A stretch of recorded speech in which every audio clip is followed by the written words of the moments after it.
বিহার নির্বাচনে জীবিত মানুষকে মৃত দেখিয়ে ভোটার তালিকা থেকে নাম কেটে দেওয়ার অভিযোগ ঘিরে দেশজুড়ে তীব্র সমালোচনা ও আন্দোলনে নেমেছে ভারতীয় জাতীয় কংগ্রেস। এই ঘটনাকে কংগ্রেস নেতৃত্ব সরাসরি গণতন্ত্র হত্যার চেষ্টা বলে আখ্যায়িত করেছে। এরই ধারাবাহিকতায় আজ তেলিয়ামুড়া জেলা কংগ্রেস কমিটির উদ্যোগে এক বিক্ষোভ মিছিল ও পথসভার আয়োজন করা হয়। তেলিয়ামুড়া জেলা কংগ্রেস কার্যালয় থেকে মিছিলটি শুরু হয়ে শহরে বিভিন্ন রাস্তা পরিক্রমা করে অম্পি চৌমুহনীতে এসে পথসভায় পরিণত হয়। মিছিলে উপস্থিত ছিলেন প্রদেশ কংগ্রেস সভাপতি আশিস কুমার সাহা, তেলিয়ামুড়া জেলা কংগ্রেস সভাপতি প্রদ্যুৎ ভট্টাচার্য, জেলা যুব কংগ্রেস সভাপতি শঙ্কর পাল, প্রদেশ কংগ্রেসের সাধারণ সম্পাদক শব্দ কুমার জমাতিয়া সহ জেলা ও ব্লক নেতৃত্বরা। মিছিলে অংশগ্রহণকারীর বিভিন্ন স্লোগানে মুখরিত করে তোলেন তেলিয়ামুড়ার রাস্তাঘাট।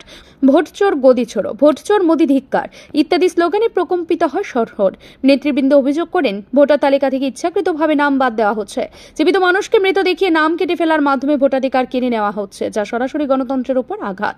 প্রদেশ কংগ্রেস সভাপতি আশিস কুমার সাহা বলেন, গণতন্ত্রের মূল ভিত্তি হচ্ছে ভোটাধিকার, আর সেই আধিকারিকরাই যদি কেড়ে নেওয়া হয় তবে দেশে গণতন্ত্র বলে কিছুই থাকবে না।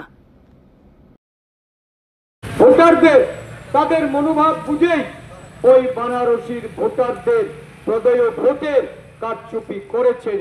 7 রাউন্ড অব্দি যিনি পিছিয়ে ছিলেন, দেশের প্রধানমন্ত্রী ভোটে পিছিয়ে যাচ্ছেন, নির্বাচন কমিশন তখন সেখানে পদার্পণ করেছে। 5 ঘন্টা ভোট গণনা বন্ধ ছিল। এই ভোট যন্ত্রগুলিকে পাল্টে দিয়ে নির্বাচনে নরেন্দ্র মোদীর জয় সুনিশ্চিত করেছে। নরেন্দ্র মোদী ওই বানারসি থেকে জয়ী হয়ে প্রধানমন্ত্রীর আসনে বসেননি। তাই ভোট চোর নরেন্দ্র মোদীকে আমরা গদি ছাড়ার জন্য এই রাজ্যে, সারা দেশে, গ্রামে গঞ্জে পাহাড়ে সমস্ত জায়গায় এই প্রতিবাদকে আমরা নিয়ে যেতে চাই।